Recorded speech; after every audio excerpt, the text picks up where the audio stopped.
My name is Julia Fox, 29 years old, a captain in the United States Army. I learned that in the military, your rank is your identity. But I never expected that in my own family, my rank would be an insult. At the VFW Post gathering in Savannah, amidst the air thick with the smell of beer and old war stories, my father, General George Fox, raised his glass. His eyes swept past me, cold and vacant. "Legacy," he said, his voice echoing through the quiet room. "I have no son to carry it on." He paused, a cruel smirk touching his lips. "I only have Captain Fox." The entire room held its breath. She wears the rank, but she'll never understand the weight of this legacy. She was born to follow orders, not to lead. I felt dozens of pairs of eyes on me, not with sympathy, but with a morbid curiosity. I stood there, motionless, publicly executed by my own father. He was wrong.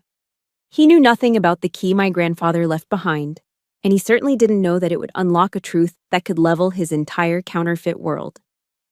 Let me know where you're watching from in the comments, and hit that subscribe button if you've ever had your very existence denied by the people who were supposed to love you most. This fight is for all of us. Just minutes before that fatal speech, I'd been feeling a rare, unfamiliar warmth spread through my chest. It was a flicker of pride. General Miller, an old friend of my father's from his days at the Citadel, had clapped me on the shoulder, his grip firm and respectful. His breath smelled faintly of good bourbon. "Your report on Sahel tactics was brilliant, Captain," he'd said, his voice a low rumble. "Your father must be damn proud." I just smiled, the professional, tight-lipped smile I'd perfected at West Point. But inside, his words felt like a sliver of sunlight breaking through a perpetual storm cloud. I had spent my entire life trying to earn a fraction of that sentiment from my own father, and hearing it from a man he respected felt real. It was a validation I was starved for. Then my father stepped up to the podium, and that single ray of sunlight was extinguished by a blizzard. He stood there, ramrod straight, a living monument to the Southern military tradition. The room, filled with men who saw him as a legend, fell silent. I watched him, my training kicking in, analyzing his posture, the subtle tension in his jaw. When he said, "I only have Captain Fox," the way he emphasized my rank wasn't respect. It was a weapon. He spat the title out, turning my greatest achievement into a mark of otherness, a formal designation he used for a subordinate, not the name of his own child. He had stripped me of my name, of my place in the family line, right there in front of everyone. After his speech, the air around me seemed to become a vacuum. The convivial buzz of the room returned, but it skirted around the small, empty space I occupied. General Miller, who moments before had been my champion, suddenly found the amber liquid in his bourbon glass intensely fascinating, refusing to meet my eyes. Other soldiers, men I'd been taught to revere as titans, now looked straight through me as if I were a ghost haunting the corner of the room. Their silence was a collective command, a unified front. "We stand with the general." I kept my back straight, my chin up, my posture a testament to 4 years of relentless discipline at West Point. It was a physical mask I wore to keep from shattering. But beneath the crisp fabric of my dress uniform, I could feel their eyes peeling away the rank, the honors, the uniform itself, leaving behind nothing but a lonely, rejected child. Their silence was not neutral. It was an endorsement. It confirmed that in my father's world, a world I had fought so hard to enter, I simply didn't exist. The final nail was hammered into the coffin a few weeks later. The reading of my grandfather's will took place in the old family home in Savannah's historic district. It was July, and the air was more suffocating than the Georgia heat, thick with unspoken resentments and the heavy scent of magnolia. Spanish moss hung from the ancient live oaks outside like gray skeletal fingers, casting long shadows across the porch. My father sat in my grandfather's worn leather armchair as if it were a throne, the undisputed king of a kingdom I was never a part of. The family lawyer, Mr. Caldwell, droned on in a monotone voice. My name was mentioned only once, like a footnote in the grand history of the Fox family. "And to my granddaughter, Julia Fox," the lawyer read, peering over his spectacles. I leave the key to storage unit number 11. A sound cut through the oppressive quiet. It was a scoff from my father, short, sharp, and precise as a scalpel. An old storage unit, he said to no one in particular, but for everyone to hear. How fitting. The words were more than just contempt. They were a sentence of exile. He wasn't just dismissing the inheritance. He was defining my worth. I was the leftover junk, the forgotten memories, fit only to be locked away in a dusty, forgotten room. I felt the familiar sting behind my eyes, but I refused to let a single tear fall. A soldier does not cry. A soldier endures. When the others had filed out, leaving me alone with the fresh layer of humiliation, the old lawyer, Mr. Caldwell, motioned for me to stay. He waited until my father's heavy footsteps had faded down the hall. "Captain," he said softly, his voice a stark contrast to the harshness I was used to. His eyes, clouded with age, held a flicker of genuine sympathy. "Your father doesn't know about this." He slid a yellowed, brittle envelope across the polished mahogany table. It felt ancient, sacred. "Lieutenant Colonel Whitmore gave this to me years ago," he explained, referring to my grandfather. "He instructed me to give it to you, and only you, on the day you felt you no longer belonged here." My fingers trembled slightly as I took it. Inside was a small folded piece of paper. The handwriting was my grandfather's, strong, disciplined, the script of a career soldier, even when weakened by age. It read, "They do not define who you are. Storage Unit 11. Approach when ready." I stared at the words, reading them over and over. A cold clarity washed over me, pushing back the tide of pain. This wasn't a suggestion. It wasn't a comforting note. This was an order. And it was the first order I'd ever received that didn't come with the silent, crushing weight of judgment. It was a directive from the past, a mission. And in that moment, standing in the ruins of my family, it was the only thing I had left to hold onto. The next morning, I was in my Jeep before the sun had a chance to burn the mist off the Savannah River. My grandfather's order, "Approach when ready," echoed in my mind. Ready? I wasn't ready. I was hollowed out, running on the fumes of yesterday's humiliation. But in the Army, you learn that readiness isn't a feeling, it's an action. You move. So I drove. The route took me away from the manicured squares and historic charm of downtown, out past the city limits where the Spanish moss gave way to chain-link fences and rusted corrugated steel. This was the forgotten edge of Savannah, an industrial park left behind by progress, a graveyard of forgotten businesses. It was the perfect place to hide a secret. Storage Unit number 11 looked like all the others. A roll-up metal door painted a faded, anonymous blue. The key, heavy and old-fashioned brass, felt cold in my hand. It slid into the lock with a grating sound. I put my shoulder into it, and the door shrieked in protest as I heaved it open, letting in a shaft of hazy morning light. The air that rushed out was thick with the smell of time itself. Dust, dry wood, and something else. Something familiar. It smelled like my grandfather. Inside, amidst a few stacks of old books and tarp-covered furniture, was a standard-issue military footlocker. It was olive drab with Whitmore, E., stenciled in faded white paint on the side. Unlike everything else in the unit, it was immaculate, free of dust, as if it had been waiting in a state of suspended attention. It wasn't just stored, it was staged. I ran my fingers over the two words carved neatly into the wooden lid, Cascade Echo. It wasn't my grandfather's handwriting. It was precise, deliberate. It sounded like a code name, a mission. My heart hammered against my ribs. I felt like I was crossing a line of departure, entering uncontrolled territory. I lifted the heavy lid. The scent that hit me was one of discipline and the past, a potent mix of cedar, old canvas, and gun oil. Inside, everything was orderly. Folded uniforms, a compass, a few medals in a velvet box. My hand brushed against a standard-issue field watch, its face cracked clean across the middle. Touching the cold, broken glass was like touching a live wire. A memory I had buried deep within the strategic folds of my mind erupted with the force of an ambush. I was 18 years old. It was Christmas Eve. The house was filled with the warm, festive scents of pine needles from the towering tree and my mother's honey-glazed ham roasting in the oven. Twinkling lights reflected in the polished silverware. It was a perfect picture of an American Christmas, a carefully constructed illusion of family harmony. I had just received my early acceptance letter to West Point. My dream. The one thing I had worked for, bled for, through 4 years of high school. I made my announcement at the dinner table, my voice trembling with a joy I couldn't contain. For a moment, there was silence. My father, sitting at the head of the table, didn't even look at me. He just gave a curt nod, a dismissal, before turning to my cousin, Mark, who had recently dropped out of community college. "Well," my father said, raising his glass of whiskey, "at least Mark here knows how to enjoy his life."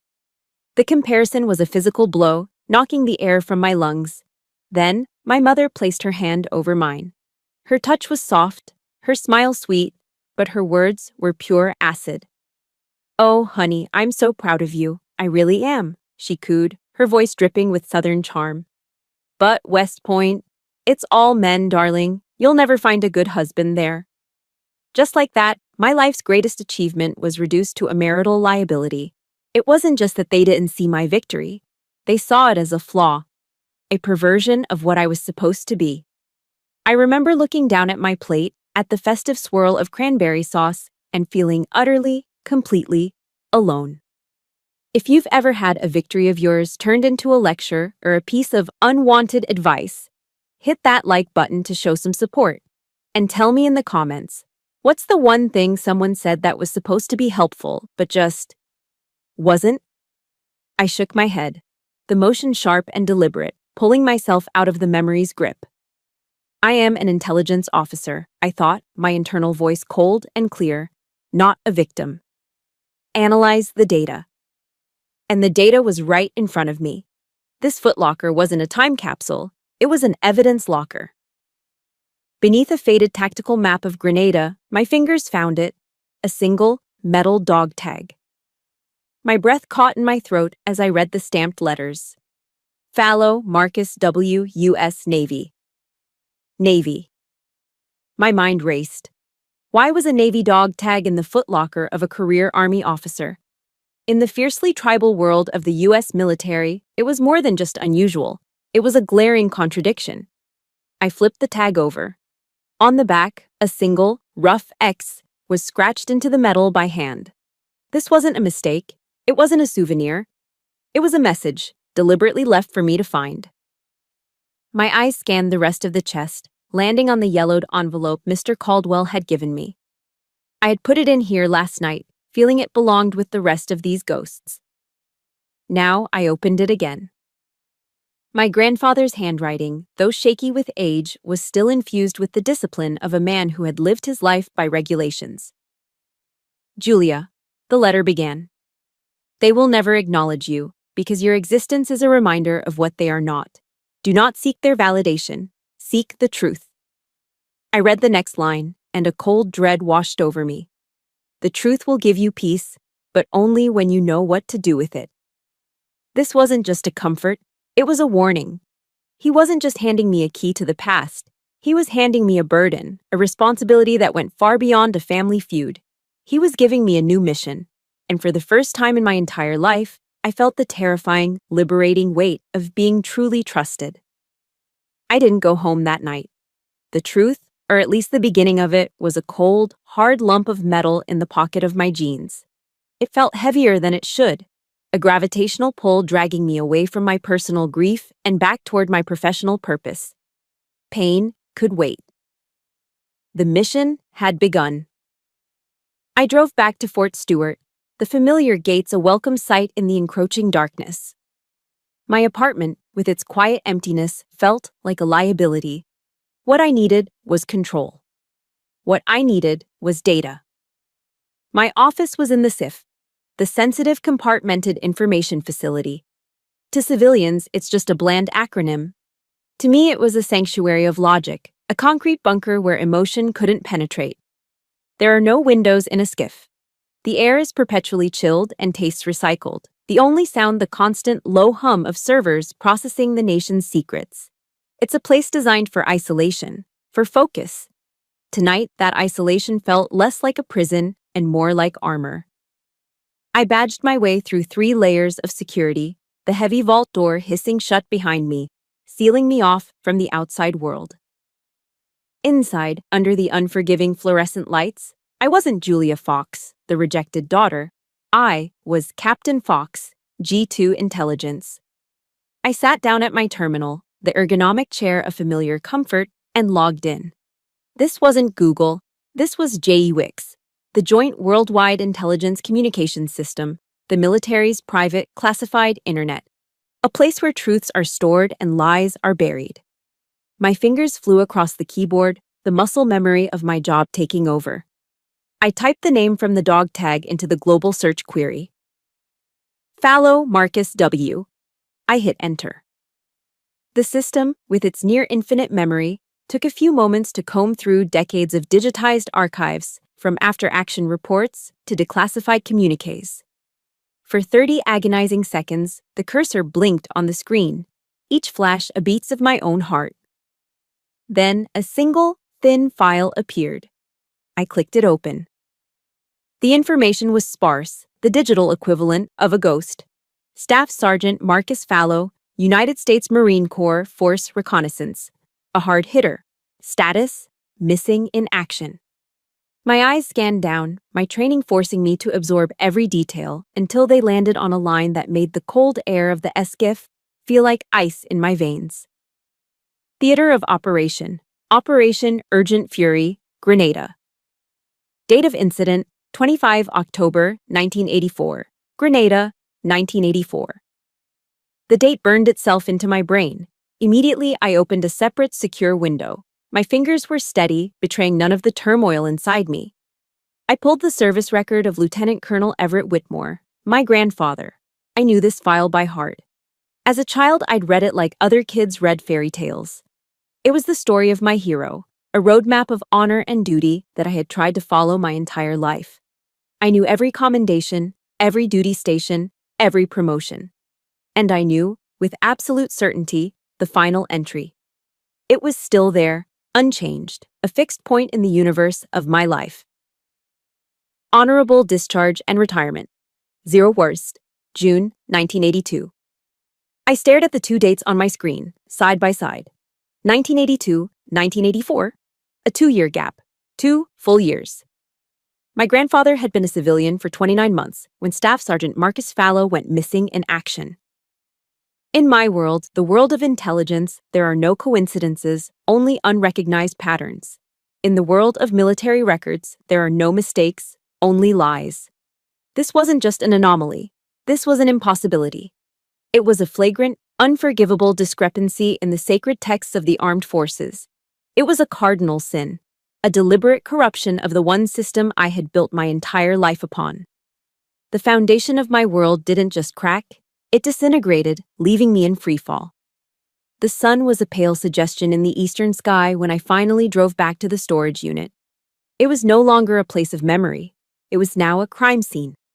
I saw everything through a new lens, the cold, analytical filter of my profession. Every object was evidence. Every piece of dust was a potential clue. I worked methodically, sectioning the footlocker into a grid in my mind. I examined every crease in the folded uniforms, checked the pockets, ran my fingers along the seams. And there, tucked beneath the worn canvas liner at the very bottom of the chest, I found it. A single, black and white photograph. It was old, the edges curled with time. In it, a younger version of my grandfather, lean and hard in his field fatigues, stood with his arm around another Marine. The man was laughing, a wide, unguarded grin that lit up his face. Based on the age, I knew it had to be Marcus Fallow. But that wasn't what made me stop breathing. It was the space between them, a strange, empty void. Someone had taken a blade, a sharp one, maybe a standard-issue K-bar knife, and had surgically excised a third person from the photograph. The cut was perfect. It was clean, cold, and deliberate. This wasn't the clumsy act of a jilted lover tearing up a painful memory. This was the precise work of a soldier redacting a document. It was the calculated removal of a threat, the sanitization of a record. Someone was editing history. And the chilling thought that slammed into me was that the editor might have been the very man I called my hero. I knew then that digital archives and dusty photographs could only take me so far. I had reached a dead end. Data could tell me what happened, but it couldn't tell me why. For that, I needed a human source. Back at my apartment, I pulled out my grandfather's old address book. It was a small leather-bound volume, the pages filled with his disciplined script. I flipped through the names, most of them crossed out over the years. Then I found him. A name listed under V. Nam Vets. Amos Hargrove, former U.S. Navy SEAL, served with my grandfather. Finding a retired SEAL who doesn't want to be found is next to impossible, but I wasn't a civilian. A call from an active-duty Army captain carries weight. It opens doors. It took me 2 hours of navigating veterans' networks and making carefully worded inquiries, but I finally got a number for him in a sleepy little fishing town on the Florida coast. I rehearsed my lines, then dialed, my heart pounding a steady, tactical rhythm. An old, gravelly voice answered on the third ring. Hargrove. Mr. Hargrove, I said, my voice all business. This is Captain Julia Fox. I'm Everett Whitmore's granddaughter. I need to talk to you about an old operation. The silence on the other end of the line was heavy, thick with caution and years of unspoken history. I could practically hear him sizing me up, deciding if I was a threat. Finally, the tired, raspy voice came back, resigned. Tomorrow, Salty Dog Cafe, 0600. The line went dead. I had my meeting, and my first real lead. The 4-hour drive south on I-95 before dawn should have been a grueling test of endurance. But for the first time in weeks, I wasn't just running on caffeine and anger. I was fueled by a flicker of hope. The black ribbon of highway unwound before my Jeep's headlights, the world still asleep. In the solitude of the driver's seat, I allowed myself a luxury I hadn't felt since before the VFW meeting. Optimism. Amos Hargrove was my only lead, a ghost from my grandfather's past. But his voice on the phone, it held something I hadn't heard in years. Respect. He hadn't asked questions. He didn't demand explanations. He heard the name Everett Whitmore, and that was enough. In that brief professional exchange, I wasn't the disgraced Captain Fox. I wasn't my father's failed legacy. I was Everett Whitmore's granddaughter. The title connected me to a heritage of honor, not one of shame. That feeling, that sense of belonging, however tenuous, was a powerful propellant. It was a taste of the validation my father had so cruelly withheld. For a few precious hours, I let myself imagine finding more than just answers in that little Florida cafe. I let myself imagine finding an ally, maybe even a friend, someone who knew the man my grandfather truly was, not the silent, distant figure I remembered. The thought was a small, warm glow in the cold emptiness of my investigation. It was 0500 hours, 5 o'clock in the morning. The sky was beginning to bruise with the first hints of purple and orange to the east. The GPS showed I was 30 minutes from my destination, a sleepy coastal town just over the state line. The hope in my chest felt solid, real. And then my phone rang. The sound was a violent intrusion in the quiet cab of the Jeep. I glanced at the screen. Blocked number. My training took over instantly. My posture straightened. My senses went on high alert. This wasn't a social call. I thumbed the answer button. Fox? Captain Fox? The voice was male, deep, and utterly flat. It was a voice that had been scrubbed clean of all emotion, a voice that registered no surprise, no anger, no curiosity. It was the voice of a man who was merely a function, an instrument. This is she, I said, my own voice betraying none of the sudden tension coiling in my stomach. Your meeting with Hargrove is canceled. It wasn't a suggestion. It wasn't a request. It was an order, delivered with the casual authority of a man who had never been disobeyed in his life. My hand tightened on the steering wheel, my knuckles turning white. Who is this? I demanded, keeping my tone even, professional. Someone advising you to turn your car around and drive back to Fort Stewart, the voice replied, the pace of his words unhurried. Forget the name Marcus Fallow. There are campaigns that aren't in the service records, Captain. Don't make yourself collateral damage. A chill, entirely separate from the morning air, snaked its way up my spine. Collateral damage. The term was clinical, impersonal. It was how you described an unavoidable tragedy, an acceptable loss. He was telling me that my life was expendable. I forced myself to breathe. In, out. I don't know what you're talking about, I said, the lie smooth and practiced. Deny everything. It's the first rule of engagement. There was a pause on the other end, but it wasn't one of hesitation. It was the pause of a teacher giving a slow student a moment to catch up. Then let me be clearer, the voice continued, its dispassionate tone somehow more menacing than any threat. Cascade Echo is a Regulation 302 Alpha operation. It doesn't exist. If you keep digging, Captain, no one is coming to save you. Because officially, you're not in any danger. The line clicked. He was gone. The silence he left behind was deafening. It was heavier, more profound than the quiet that had come before. I was alone in my car, doing 70 miles an hour down a dark highway, but I felt exposed, as if I were standing naked in a spotlight. Regulation 302 Alpha. The designation wasn't in any field manual I'd ever studied. It wasn't in any official list of protocols. It was slang. It was the kind of term you hear whispered in SIFs late at night, a ghost story operators tell each other. It was the unofficial classification for the darkest of black operations, the missions that were so deep, so dirty, that the government would deny their existence to its dying day. Deniable ops, off the books, untraceable. My training screamed at me to turn the car around. This was an unwinnable fight. I was a captain with a top-secret clearance, but I was a part of the system. This was something outside the system. This was a force that could cancel a meeting with a retired Navy SEAL with a single phone call. A force that knew my name, my rank, and my exact location. They could erase me, and as the voice had so chillingly promised, no one would even know to look for my body. The fear was a physical thing, a cold knot of dread in my gut. But something else was rising to meet it, a hot, furious wave of defiance. My father had tried to erase me with words. Now, these shadows were trying to erase me with threats. A quote from General Patton, one my grandfather used to recite, flashed in my mind. If everyone is thinking alike, then somebody isn't thinking. The voice on the phone, my father, the silent soldiers at the VFW, they were all thinking alike. They were all telling me, in their own way, to stand down, to know my place, to be quiet. They thought a single, anonymous threat could make me abandon my mission. They thought I would just meekly turn my Jeep around and forget everything I'd found. They didn't know who I was. I am the granddaughter of Everett Whitmore. I am an officer of the United States Army. I do not retreat when threatened. I do not abandon the search for a soldier listed as missing in action. My foot, which had eased off the gas pedal, now pressed down, hard. The Jeep's engine roared in response, and the speedometer needle climbed past 80.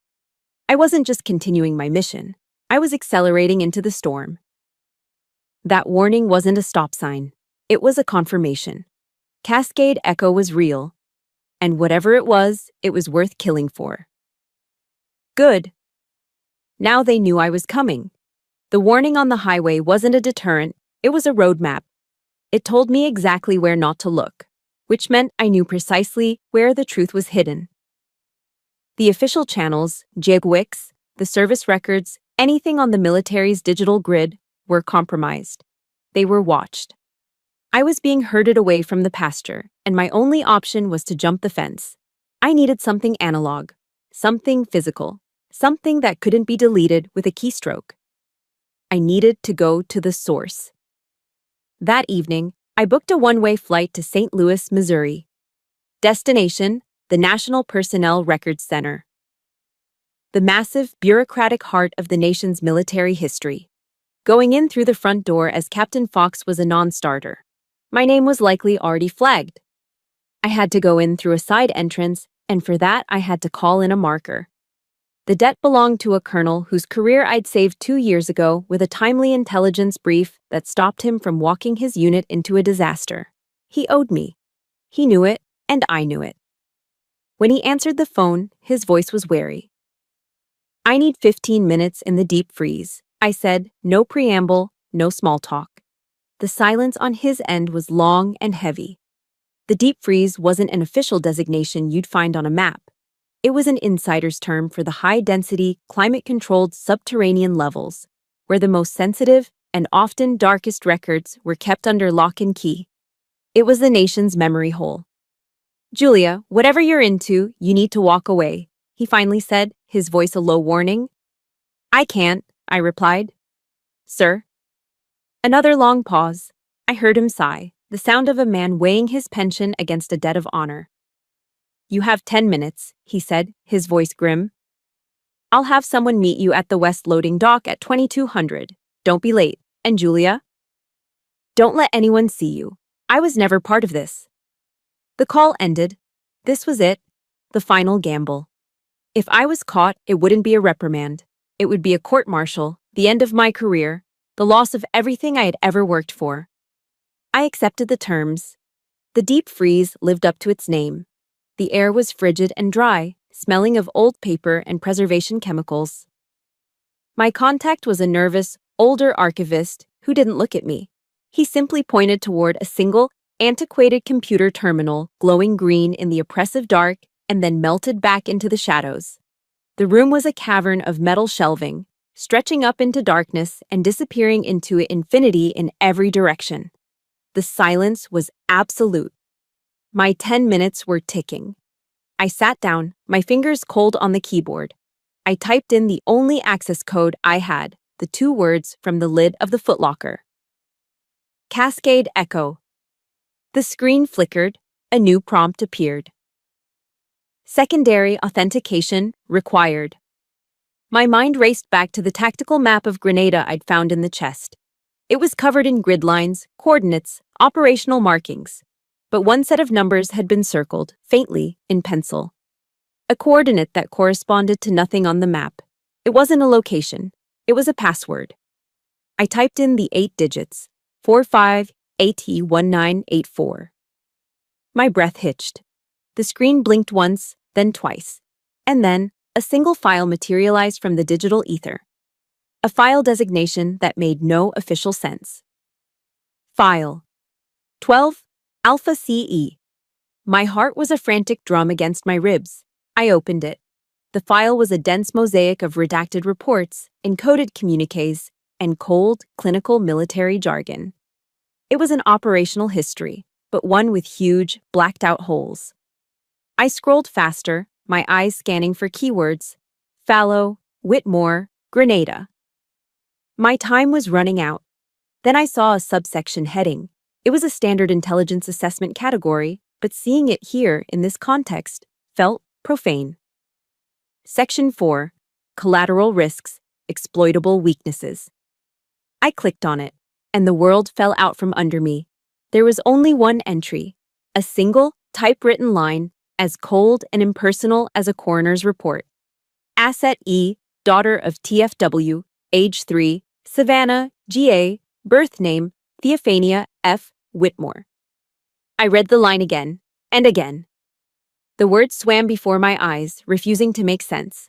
Theophania. The name was a ghost on my tongue. My mother's choice, a beautiful, old-world name from a saint she admired. A name my father had dismissed as too soft, too weak, changing it to Julia before I was old enough to know the difference. It was me. I was Asset E. A wave of nausea churned in my stomach, hot and acidic. In this file, this dark history of a mission gone wrong, I wasn't a person. I wasn't a daughter or a granddaughter. I was a risk, a vulnerability, a potential target. The carefully constructed identity of Captain Julia Fox shattered into a million pieces, leaving behind a terrified 3-year-old girl who had a name she didn't even recognize. My hand was shaking as I scrolled down. Below the entry was a scanned document, a handwritten letter, the script a furious, desperate scrawl. It was from Marcus Fallow. a final frantic message to an unknown contact. "If Whitmore and his hounds don't get me out, I talk," it read.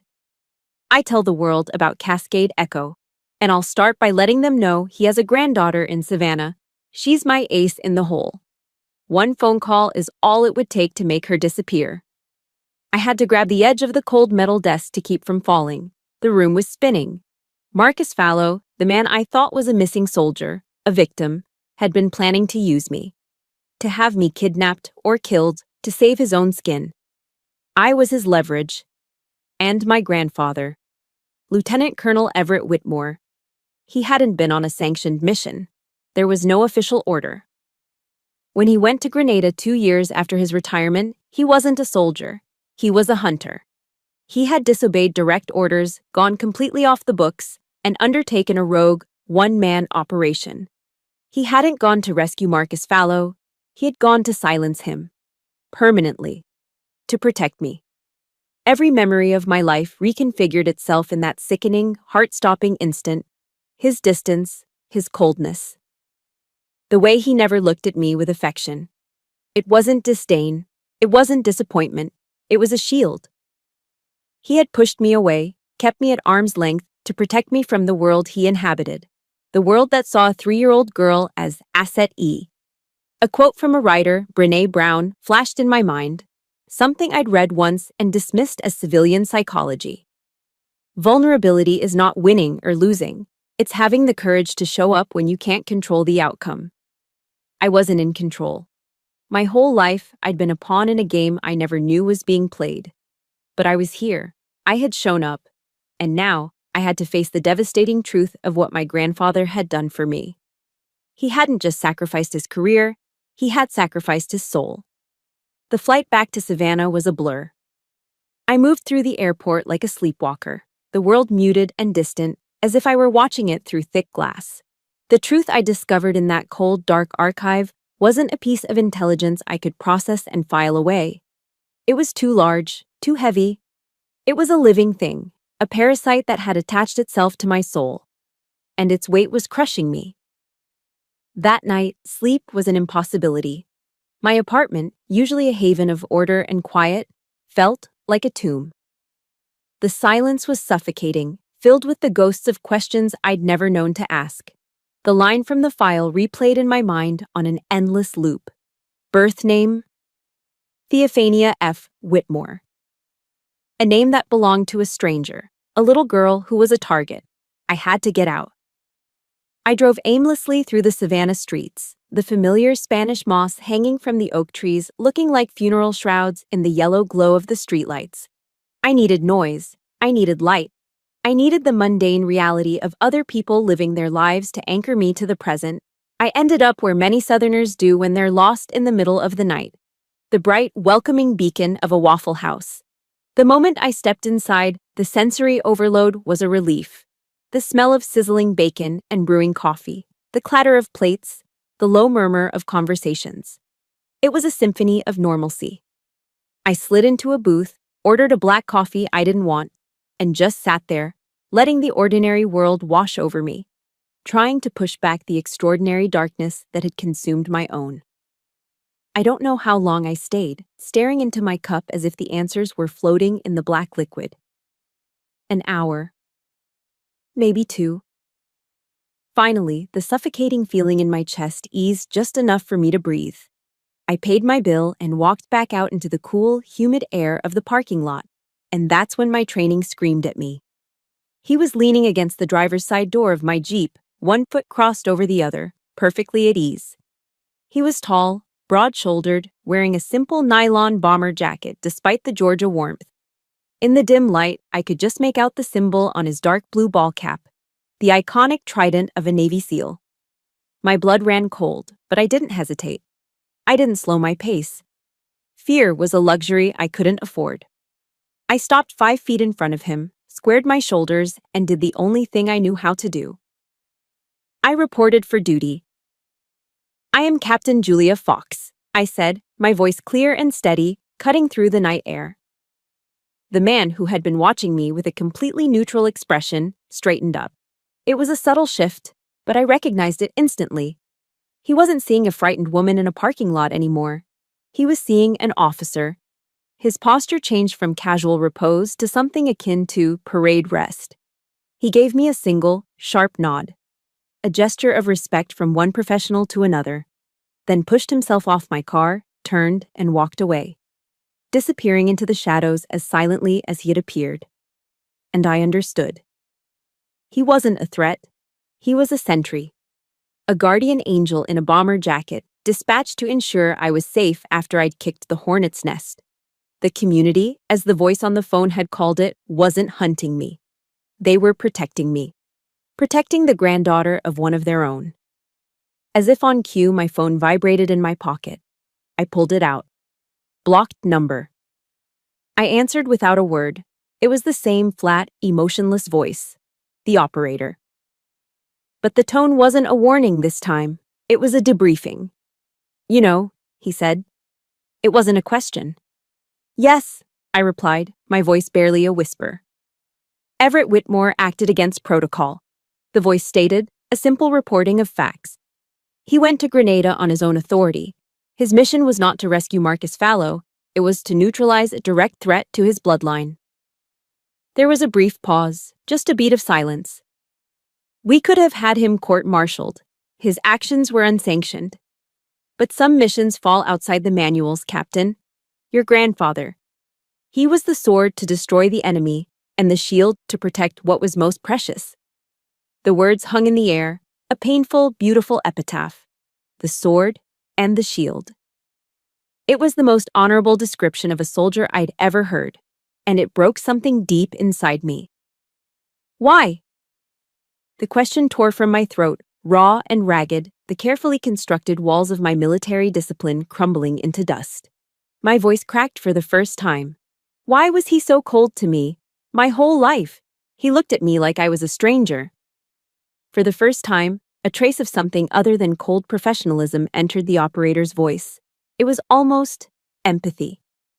Because that was the only way to protect you, Captain, he said, his tone softening just a fraction. In our world, love is a security breach. It's a vulnerability that can be exploited. After Grenada, he knew that. He had to erase you from his life, push you away, to make sure no one could ever use you to get to him again. His distance, that was his battlefield. He fought on it every single day of his life so that you could be safe. The line went dead. I stood alone in the empty Waffle House parking lot, the phone still pressed to my ear, and the tears, the ones I had held back for my entire life, finally came. They weren't tears for the little girl who felt unloved. They were for the old soldier who had been forced to treat his greatest love like a classified secret. The man who had shouldered a burden of silent, lonely sacrifice every single day, just for me. All those years of seeking his approval, of feeling like a disappointment. I had misunderstood everything. His coldness wasn't rejection, it was his ultimate act of protection. If you've ever had a parent, a grandparent, or someone you loved who showed their love in a complicated, difficult, or silent way, please support this story with a like, and if you feel comfortable, just comment with the words, "I understand." Because sometimes the greatest battles are the ones we never get to see. I hadn't been abandoned. I had been protected. All along, I was his most important mission. The revelation in the Waffle House parking lot didn't bring peace. It brought a profound, aching clarity. My grandfather wasn't a cold, distant figure. He was a shield. A silent guardian who had sacrificed his own peace of mind for my safety. The weight of that knowledge settled upon me, not as a burden, but as a sacred duty. His story couldn't remain buried in a forgotten footlocker and a black site file. His honor had to be restored. Back in my small Savannah apartment, I sat at my laptop. The pre-dawn light began to filter through the blinds, casting long shadows across the floor. On the table beside me, I had arranged the evidence like a soldier laying out a field kit. The faded tactical map of Grenada, the cold steel of Marcus Fallow's dog tag, and a printed copy of the file designated 12 Alpha CE. They were the components of a story that had been kept in darkness for too long. I opened a new email. My fingers flew across the keyboard with a purpose I hadn't felt in my entire life. 2. Army Decorations Board. The Pentagon. Subject: Posthumous Medal of Honor Recommendation, Lieutenant Colonel Everett Whitmore. I wrote with the clinical precision of an intelligence officer. I detailed the unsanctioned operation in Grenada. I described how Lieutenant Colonel Whitmore, a civilian at the time, had single-handedly neutralized a credible threat to national security, a rogue operative threatening to expose a deep-cover operation. I attached the scanned letter from Fallow as proof of the threat. I was careful, precise. I never mentioned that the threat, the leverage Fallow intended to use, was a 3-year-old girl. I never mentioned my name. I framed it as an act of selfless patriotism, a soldier stepping out of retirement one last time to protect his country, no matter the personal cost. With a click of a button, I could rewrite history. I could transform my grandfather from a quiet retiree into the national hero he deserved to be. And, a small vindictive part of me admitted, I could throw that victory in my father's face. I could prove that the legacy he so coveted was built on a foundation he never even understood. My finger hovered over the mouse, poised above the send button. But I hesitated.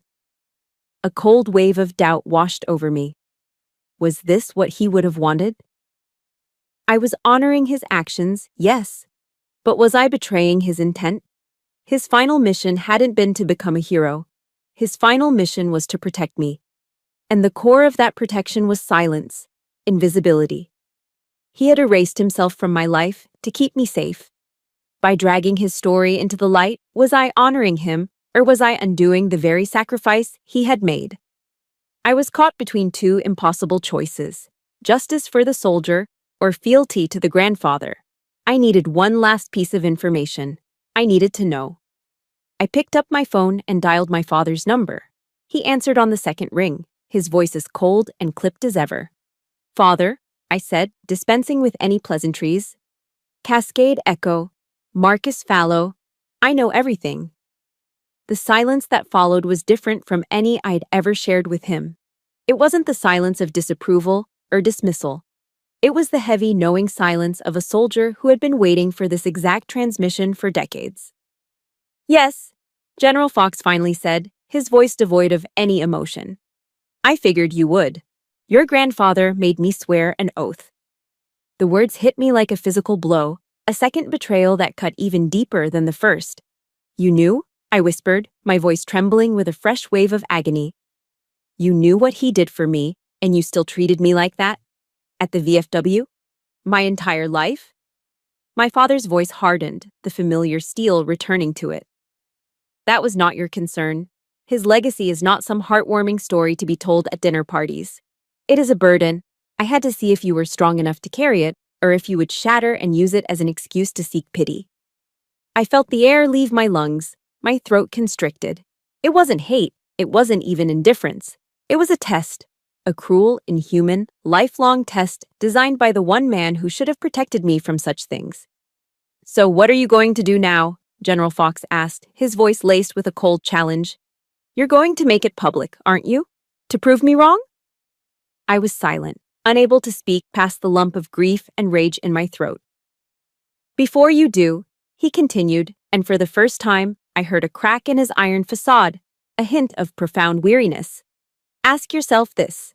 Your grandfather sacrificed his reputation, his public honor, to keep you safe and invisible.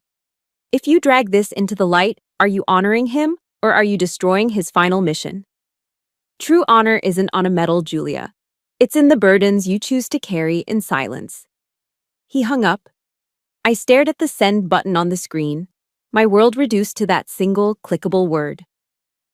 My father's words echoed in my head, a cruel and logical trap. But something was missing. His philosophy was one of cold, hard duty. My grandfather's sacrifice felt like something more. My eyes fell on the old footlocker. I remembered something I'd overlooked in my haste, a small, dusty microcassette recorder. I found the tape inside and pressed play. A low hiss filled the room, and then I heard his voice, my grandfather's, younger, stronger than I remembered, but with the same quiet authority. He was talking to someone, Another man, his voice low and confessional. The mission was a failure, he was saying. We lost good men. There's no report you can write that changes that. You don't bury your mistakes. You carry them. It's the price of this uniform. The tape clicked off. I looked back at the screen. I finally understood. My father saw the legacy as a burden of silence, a secret to be kept. But my grandfather, he saw it as a burden of responsibility. You don't bury it, you carry it. I knew what I had to do. My father saw honor as a burden of silence, but my grandfather's voice on that old tape taught me something different. You don't bury your mistakes, you carry them. It was the price of the uniform. He wasn't hiding his story, he was carrying it, and now, so would I. My eyes moved from the laptop screen back to the send button. I didn't delete the email. Deleting it would have been an act of fear, of erasure. That wasn't what this was about. Instead, with a quiet, deliberate click, I dragged the draft into my archive folder. It would not be sent, but it would not be destroyed. It would be carried.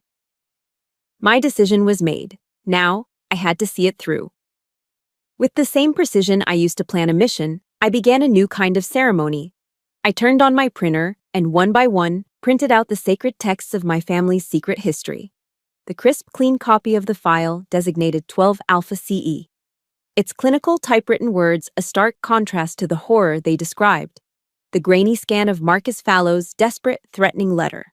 And finally, the official copy of my grandfather's service record, the document that contained the lie that had protected the truth for so long. I stacked the papers, their edges perfectly aligned. The stack felt impossibly heavy in my hands, far heavier than its physical weight. I slid the entire dossier into a thick, brown security envelope, the kind used for classified documents. I sealed the flap, the adhesive making a soft, final sound in the quiet of my apartment. The next morning, I put in for a few days of personal leave and packed a small bag. I didn't need much. This wasn't a vacation, it was a pilgrimage. I got into my Jeep and pointed it north, merging onto the endless river of asphalt that was Interstate 95. My destination, College Park, Maryland. The National Archives. The 10-hour drive was a long, hypnotic meditation. The miles dissolved behind me as the landscape shifted from the low country of Georgia to the rolling hills of the Carolinas and Virginia. I didn't listen to music or podcasts. I just listened to the hum of the tires on the road and the echo of my grandfather's voice in my memory. I remembered him quoting scripture once, on a rare, quiet afternoon when I was a teenager. He was cleaning his old service pistol, a ritual he performed with reverent focus. I had asked him why he did what he did, why he had chosen a soldier's life. He didn't look up from his work. He just quoted, his voice a low rumble. Greater love has no one than this, to lay down one's life for one's friends. At the time, I thought he meant dying in battle. Now, driving through the heart of the country he'd served, I finally understood. He hadn't laid down his life in a blaze of glory. He had laid down his life, his career, his reputation, his relationship with me, piece by piece, every single day, in silence. It was a quieter, lonelier, and perhaps greater sacrifice. Each mile I drove felt like a step away from the selfish girl who had craved recognition, and a step closer to the soldier who understood the weight of that sacrifice. When I arrived at the National Archives, it felt less like a government building and more like a temple dedicated to memory. I didn't go through the main entrance or try to use my military credentials. This wasn't official business. This was personal. I found my way to a quiet, less trafficked section and approached an older archivist working behind a large wooden desk. He had the kind of calm, knowing eyes that had seen 1,000 stories come and go. "Excuse me," I said, my voice even. "I have a collection of sensitive family documents. I'd like to place them in long-term, sealed storage." He looked up at me, his gaze lingering for a moment. He didn't just see a young woman in civilian clothes. I could tell he saw the invisible uniform I was wearing, the one defined by duty and purpose. He saw a soldier. He gave a slow, understanding nod and slid a form across the desk without a word. The form was simple: name, date, contents. But then there was a line that asked, reason for sealing. My father would have left it blank. For him, the reason was self-evident: secrecy. But for my grandfather, and now for me, the reason was everything. I picked up the pen and wrote a single, clear line: to protect a soldier's honor. Before I handed him the envelope, I took out a small blank card from my wallet. On it, I wrote a short note, a message in a bottle for the future. I didn't sign it. The message wasn't from me, it was from the legacy itself. Some secrets are created to protect, I wrote. But the ones worth keeping always find the right soldier to listen. I placed the card on top of the documents inside the envelope and sealed it one last time. On the outside label, I wrote the instructions: to be sealed for a period of 50 years, not to be opened except by direct request from a descendant of Whitmore. I handed the package to the archivist. He took it with a quiet reverence, as if accepting a sacred artifact. He stamped it with a heavy, official-looking seal, the date clanking with finality. Then, he placed the envelope into a gray, metal archival box. He closed the lid and turned the key in the lock. Click. The sound was small, but it echoed in the vast, silent room. It wasn't the sound of a door closing. It was the sound of a mission completed. A profound sense of peace washed over me, a tranquility I had never known. The weight I had carried since opening that footlocker, the weight of anger and confusion and betrayal, was suddenly lifted. It hadn't vanished. It had simply been put in its proper place, stored, honored, carried. The long drive back to Georgia from Maryland was an exercise in silence. Not the heavy, oppressive silence of my childhood, but a new kind. A comfortable, contemplative quiet that filled the cab of my Jeep. I didn't turn on the radio or listen to a podcast. For the first time, the stillness wasn't something to be endured, it was something to be inhabited. It felt like a part of me now, a familiar companion on the road home.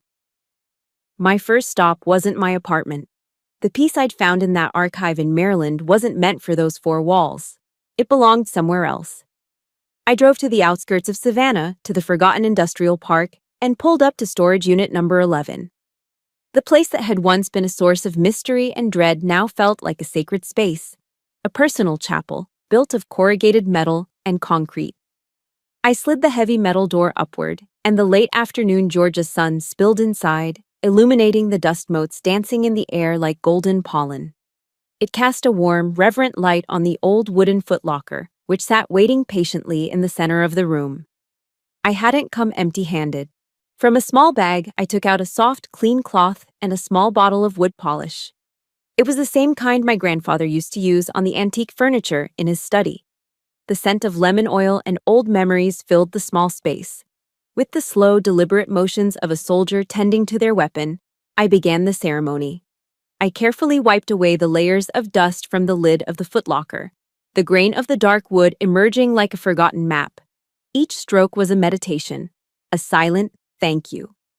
I wasn't just cleaning a piece of furniture, I was tending to a monument. Once the surface was clean and gleaming with a soft sheen, I began to build my small memorial. I took out the old military watch with its cracked crystal face. I placed it gently in the exact center of the lid. It was no longer just evidence of a forgotten conflict. It was now a symbol of a single moment in time that had stopped, a sacrifice made to allow another life to continue. Next to it, I placed the dog tag of Marcus Fallow. I laid it flat, the stamped letters facing up. It wasn't an accusation anymore, or the clue to a mystery. It was a somber reminder of the cost, the price that had been paid on all sides. These two objects, the broken watch and the metal tag, sat side by side, representing the beginning and the end of my grandfather's final, silent mission. Then, I reached into my bag for the last piece of my ritual. It was a small tin box, the kind soldiers often use to keep personal effects safe. Letters, photos, small keepsakes. A time capsule. Inside, I had placed a carefully folded copy of the letter my grandfather had left for me with Mr. Caldwell. His strong, disciplined handwriting filled the page, a final set of orders from a beloved commander. But I had made an addition. With a fountain pen, the same kind my grandfather had used, I had written my own words at the bottom of the page. It was my final report, my after-action review, submitted across the veil of time and memory. Mission complete. You were not the shadow. You were the shield. Rest easy, Lieutenant Colonel. I closed the tin box, the small click echoing in the quiet. I placed it inside the now empty footlocker. It was a message for the future, a time capsule containing a truth that had been carried, understood, and finally put to rest. I stood up and took a step back, looking at my work for the last time. The polished footlocker, the watch, the dog tag. Everything was in its proper place. Order had been restored. I didn't lock the footlocker. I left the lid slightly ajar, an invitation to any curious historian or future descendant who might one day stumble upon this place. The story wasn't mine to own forever. I was just its keeper for now. I turned and walked to the entrance. Taking a firm grip on the handle, I pulled the heavy, corrugated metal door down. Clang! The sound of metal hitting concrete was loud and final, echoing in the stillness of the evening. But to me, it wasn't the sound of a closing door. It wasn't the end of an old chapter.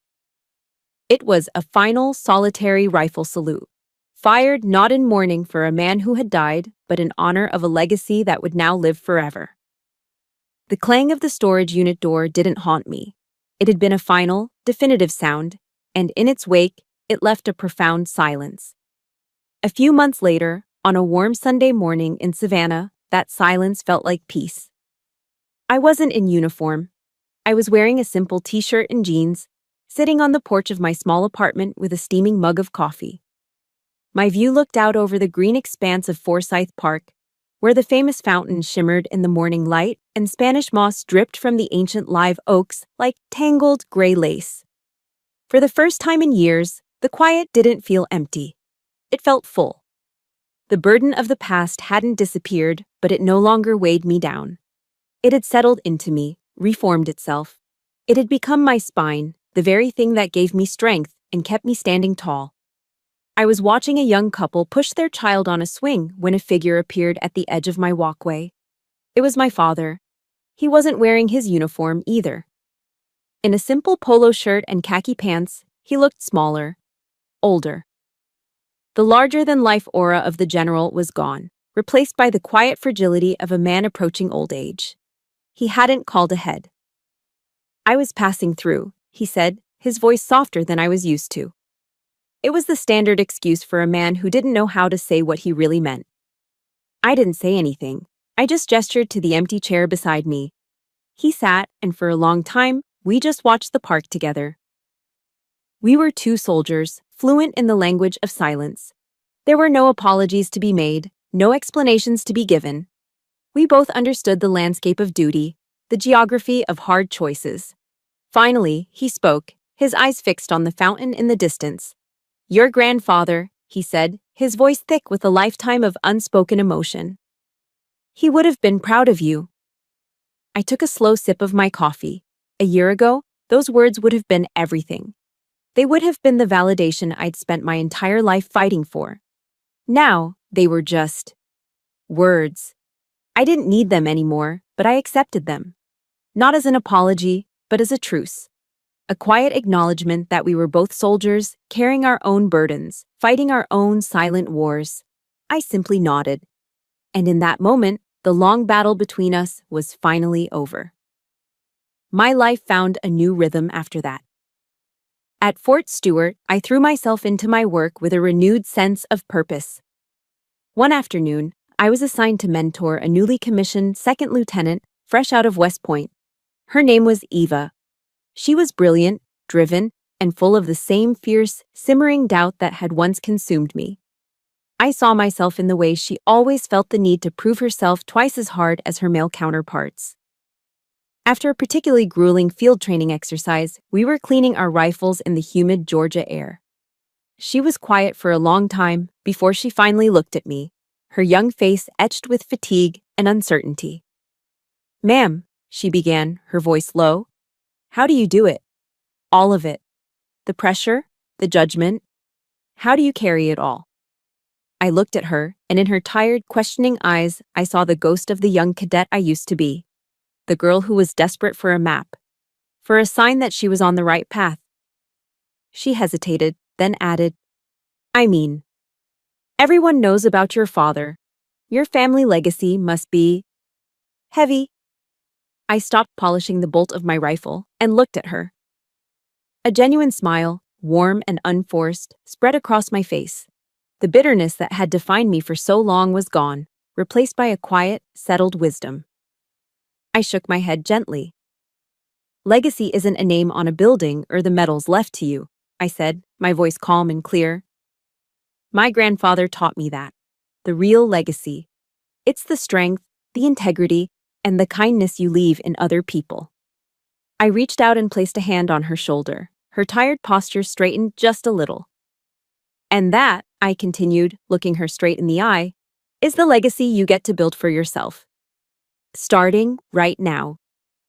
I turned my gaze toward the horizon, where the sun was beginning to set, painting the sky in shades of orange and purple.